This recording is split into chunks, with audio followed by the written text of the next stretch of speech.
This channel does not promote any violent, harmful, or illegal activities. All content provided by this channel is meant for an educational purpose only. आज এই ভিডিওটা আজকে আমার শেষ video. আমি আজকে এই মুহূর্তে আমার জীবন দিতে যাচ্ছি। আমি 3 দিন ধরে চেষ্টা করছি কিন্তু ব্যর্থ, কিন্তু আজ আমি সফল হবই। আমার জীবন আমি দেবো। তনুদা ইয়া আর রাজুকে একটা কথাই বললাম, আমার বোনকে মাকে যেন বাড়ি থেকে বার করে দিবি না।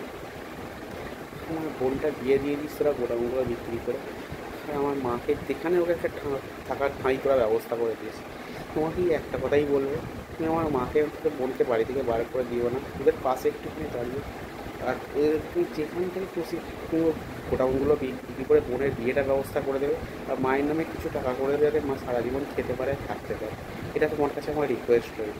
তার সাথে একটু তুমি আর চললাম আমি।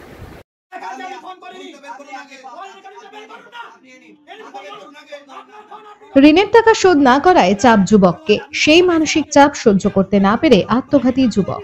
মৃত্যুর আগে মোবাইলে ভিডিও রেকর্ডিং রাকেশ চন্দ্র নামে ওই যুবকের। চাঞ্চল্যকর এই ঘটনাটি ঘটেছে জগৎবল্লভপুরের বড়গাছিয়া গির্জাপুকুর এলাকায়।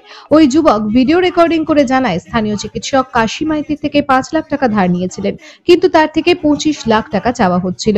সেই টাকা দিতে না পারায় ফোনে মানসিক অত্যাচার করা হচ্ছিল, বাধ্য হয়ে পৃথিবী ছেড়ে চলে যেতে হচ্ছে, এমনই জানায় রাকেশ। সে আরো জানায়, তার মা ও বোনকে যেন বাড়ি থেকে বের করে না দেওয়া হয়, বোনের বিয়ের জন্য ব্যবস্থা করা হয়। গত রাতে গলায় ফাঁস লাগিয়ে আত্মহত্যা করে রাকেশ চন্দ্র। আজ চিকিৎসক কাশী মাইতির বাড়িতে চড়াও হয় স্থানীয়রা। ওই চিকিৎসক জানান, 25 লাখ টাকা ধার নিয়েছিল রাকেশ, স্ট্যাম্প পেপারে সই করে নিয়েছিল। তিনি সেই টাকা চেয়েছেন, কোনো চাপ দেননি। রাকেশের পরিবারের লোকজন জানান, গত 4 বছর ধরে একটি প্রকল্পের কাজের প্রায় 18 লাখ টাকা পেমেন্ট পায়নি রাকেশ। তার উপর ঋণের টাকা মেটানোর চাপ সহ্য করতে না পেরে আত্মঘাতী হয় সে। যারা চাপ দিয়েছে তাদের বিরুদ্ধে ব্যবস্থা নিক পুলিশ, এমনই দাবি সবার। মৃতদেহ ময়না তদন্তের জন্য পাঠিয়ে তদন্ত শুরু করেছে জগৎবল্লভপুর থানার পুলিশ। আপনারা দেখছেন আনন্দ বাংলা, সবার আগে। ইয়া তোমাকে শুধু একটা কথাই বলবো, ইয়া যেন মা বোনটাকে আমার বাইরে বার করে দিও না। ওরা তাহলে কোথায় যাবে? ওরা পুরো ভেসে যাবে। আমি, তুমি, রাজু, তনুয়াদা আর আমার ভাই বাবু, এই 4 জনের আমার মা বোনকে ছেড়ে দিলাম। আমার আর কিছু করার নেই। আমার উপরে এত মেন্টাল প্রেশার দিচ্ছে, তো আমার আর কিছু করার নেই। আমি ইতনা শোধও করতে পারবো না, আর কিছু করার নেই। কতদিন পালিয়ে পালিয়ে বেড়াবো? তারপর আমার এই রোগ ব্যাধি, আমি এত ডাক্তার দেখাচ্ছি, আমার রোগ সারছে না। আমি বাধ্য হয়ে এই দুনিয়া ছেড়ে চলে যাচ্ছি। আমি তোমাকে হাত জোর করে রিকোয়েস্ট করছি, আমার মা বোনকে যেন বাইরে বার করে দিও না। আমার মা বোনকে কিছু একটা ব্যবস্থা করে দিও, আর আমার গোডাউন দুটো বিক্রি করে আমার বোনের বিয়ে দিয়ে আর মায়ের নামে কিছু টাকা ব্যবস্থা করে দিও, যাতে আমি করতে পারি। আর তুমি এই বাড়ি বিক্রি করে তুমি সব টাকা নিয়ে নাও। আমাকে এইটুখানি সাহায্য তুমি করো ইয়া। আর কিছু বলার নেই তোমাকে। আমি যাচ্ছি, আমি চলে যাচ্ছি তোমাদেরকে ছেড়ে রেখে খুব দূরে। তোমরা খুব ভালো থাকো। মা মানি, তোরা খুব ভালো থাকিস, তোরা খুব সাবধানে থাকিস, ভালো থাকিস। আমি আসছি, হ্যাঁ? তোরা খুব সাবধানে ভালো থাকিস। আমি যাকে ভালোবাসতাম সে আমার সঙ্গে এত বড় বিশ্বাসঘাতকতা করলো, আমি মেনে নিতে পারলাম না মন থেকে।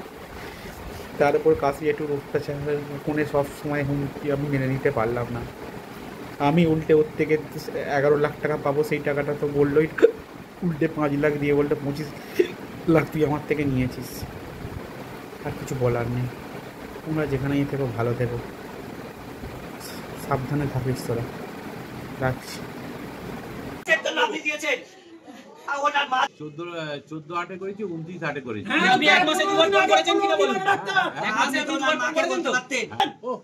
ফোন করে টাকা চাইবো না। আপনি অ্যারেস্ট করেন, মানুষ হয়ে গেছেন, তাই তো? ঠিক আছে, আপনার কত পয়সা দিলেন? নাম বলে রাখবেন। আপনার পয়সা করে দিচ্ছেন, করতে দিতে পারবেন, নাম বলে রাখবেন। আপনি কিসান করে দেখাচ্ছেন, আপনি পয়সা করে দেখাচ্ছেন কেন? তো উপকার করতে গিয়ে আপনি উপকার করেছেন,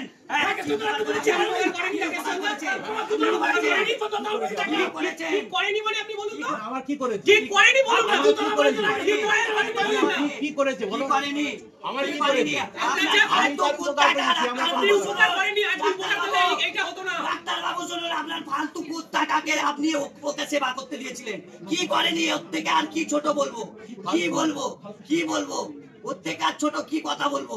আপনি কি করাননি ওকে দিয়ে? ওকে দিয়ে কি করাননি? ওকে দিয়ে কি করাননি? আপনার কাজ করলো, আপনার কাছ থেকে আপনার ও পাওনাদার হয়ে দিনাদার হয়ে গেল, রাকেশ চন্দ্র দিনাদার হয়ে গেল আপনার কাছে। আপনি 25 লক্ষ টাকা ডিমান্ড করেছেন, আমি দেবো, আমি দেবো, আমি দেবো। আপনি বলে যে 5 লাখ টাকা নিয়ে গেছে, বলে যে 5 লাখ টাকা আপনি শুনুন বাবা, একটা কথা বলি। মানুষ দিয়ে নিয়েছেন, আপনি দিয়ে নিয়েছেন একজনের মায়ের ভালোবাসা জিনিস দিয়ে নিয়েছেন, শেষ বয়সে বেঁচে থাকার জিনিস দিয়ে নিয়েছেন। আপনি বলছেন চেয়েছিল না, আপনি কিসের জন্য বলছেন চেয়েছিল না? আপনি কিসের জন্য? আপনি ভদ্র মানুষ, আপনি খুন করে আপনি এখানে বসে আছেন। আপনি ভদ্র মানুষ,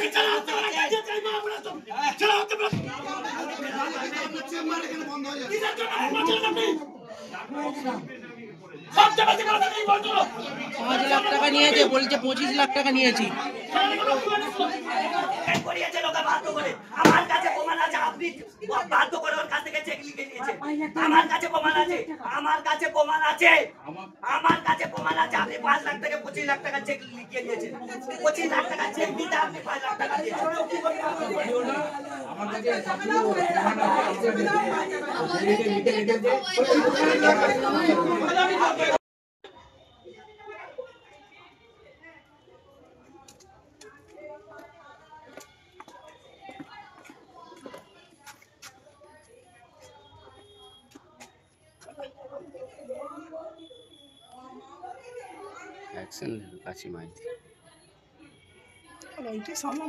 ও নাকি ডাক্তারের থেকে 25 লাখ টাকা নিয়েছিল। আমার ছেলেকে রোজ ফোন করে করে বলতো কবে টাকা দিবি, কবে টাকা দিবি। ও বলছে আমি অত টাকা নিইনি, কিন্তু আমাদের কথা মানে নেই, কোনো প্রমাণও দেখতে চাইনি।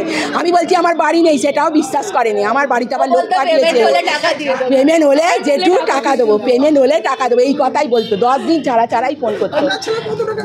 ও বলছে আমার ছেলে কিছু আমায় বলে না, ডাক্তারবাবু বলছে 25 লাখ টাকা, আমার ছেলে বলছে 5 লাখ টাকা নিয়েছে, এই কথাই আমায় বলেছে।